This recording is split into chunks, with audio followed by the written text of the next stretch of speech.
Hey everybody, it's your friendly neighborhood Uncle Pete here, and this is another episode of my horror debate series that I collaborate with my good buddy Carlin. If you are new here, really easy. What you do is after you watch my video, you go to the link in the description to Carlin's channel, watch his video with the same title, and then if you'd like to, you can go to the community tab on his page and vote for who you thought had the better argument. Myself, Carlin, and it's also a tie option because people asked for a tie option. And also, let us know what your answer is in the comments down below on any one of our debate series. We both read all the comments, and we both love engaging with all our fellow horror fans. That's what we are. We are fans of horror. But we're going to do something a little bit different with our debate this week. We're actually going to discuss who has the better channel, and I think it's going to be fun. But we're not going to tell you why we think our channel is better. I'm going to be telling you why Carlin's channel is better than mine, and he's going to be telling you why he thinks I have the better channel. We thought it would be really fun, and I think it sends a good message about being humble and respecting the content that other people put out. Because I'm a modest guy, and when Carlin brought this idea to me, I loved it right away.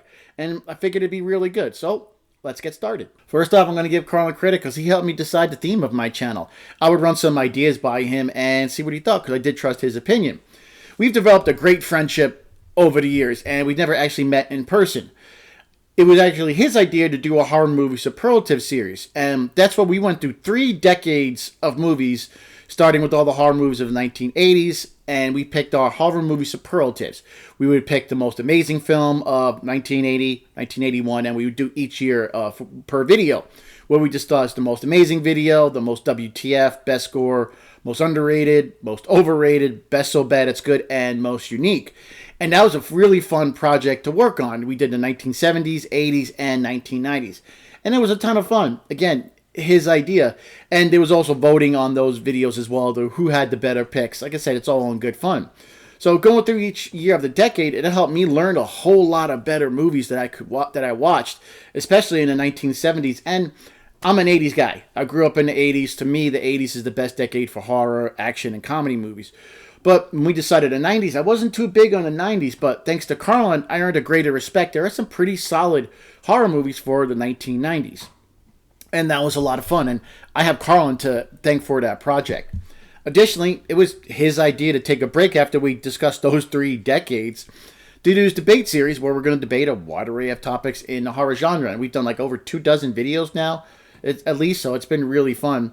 And we wanted to show people that you can have different opinions on stuff, and you don't have to get angry at someone for having that different opinion, which unfortunately you see a lot of on social media. And as with the horror movie superlative series, some films I picked as most underrated, Carl picked as most overrated. So we had disagreements, but we still have mutual respect for each other's opinions, and it made it really interesting to learn what people like and dislike. Carlin's main content is movie reviews, and that's how I actually found him on YouTube. I watched some of his videos, and I liked the way he was reviewing these films. He asked for suggestions on what he should review, and I recommended my favorite movie of all time, Return of the Living Dead, and he did a review on it, and it was just great. I really do enjoy his reviews. He does an excellent job breaking down these films. He goes over the director, the writers of the film, letting you know what else they worked on. And, it lets you learn about these horror films. And he's covered many giallo films. And I learned a lot about giallo from his films. So without Carlin, I wouldn't have done my Giallo Nails in a Coffin series, which I just wrapped up a few weeks ago. He covers classic horror movies from the 70s, 80s, 90s, and so on. New movies as well. And he covers all these new movies coming to Shudder. And he does no spoiler reviews of these films a few days before they're released. And if he does get a little spoilery in the review, he'll give you a little bit of a heads up. And mostly it's just themes or whatnot. And I think that's pretty, really helps you out. And you decide if you want to check out a film. Now, even if he greatly dislikes a film, he doesn't bash the hell out of it and get angry with venom and stuff. And you see a lot of that on YouTube reviews. They get angry at the film they watched. And he mentions it all the time that he feels any film is worth watching at least once because people put a lot of hard work into these films. It's somebody's passion project, and they took a chance on making a film. And there's a lot of respect in his reviews, and you don't see that, again, a lot on social media. Now, when he does dislike a film, he gives you a valid reason why, but he doesn't come off as pretentious. He knows other people may like the film, and it gives you a level of honesty with the reviews, and he'll even find something he may have liked in one or two aspects in the film he enjoyed, even if he overly did not like the actual movie. Yeah, Carlin always was good for advice on my channel. He helped give me advice as far as being more personable, just being myself when I first started my channel 2.5 years ago, because I was a little nervous. I didn't know, talking in front of a camera was new in front of me and everything. I wasn't sure, how I should act. He's like, just be yourself. You're an engaging person. Just be yourself and talk to the audience. Don't read to the audience and don't talk at them, but talk to the audience like you're just having a conversation with a friend. And this is some great advice he gave me when I was when I was trying to develop my channel and what I wanted to do, because I liked the way he presented himself.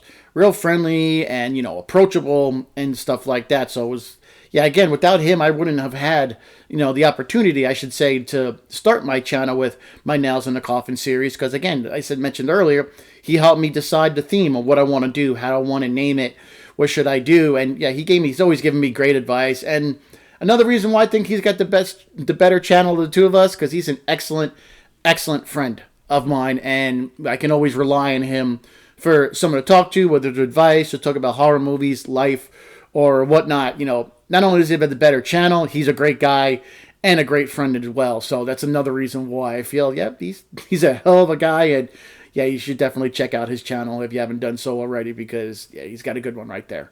Carlin is well-spoken and articulate. All his videos are also a single take. That's awesome. I have many edits in my videos. He may glance at his notes, but his eye contact with the audience is excellent. I've tried to get better at that myself, and I have a little bit, but I'm not nearly as good as Carlin. And when you have good eye contact, I think it makes you connect with the audience better. He does put out 2 to 3 videos a week, and that is a lot of work, but he kind of makes it look easy, and that's one of the best things about his channel. He kind of makes it look easy, and I trust his reviews. I've watched many of the films he's covered based off his recommendations. I've even avoided some films based off his recommendations.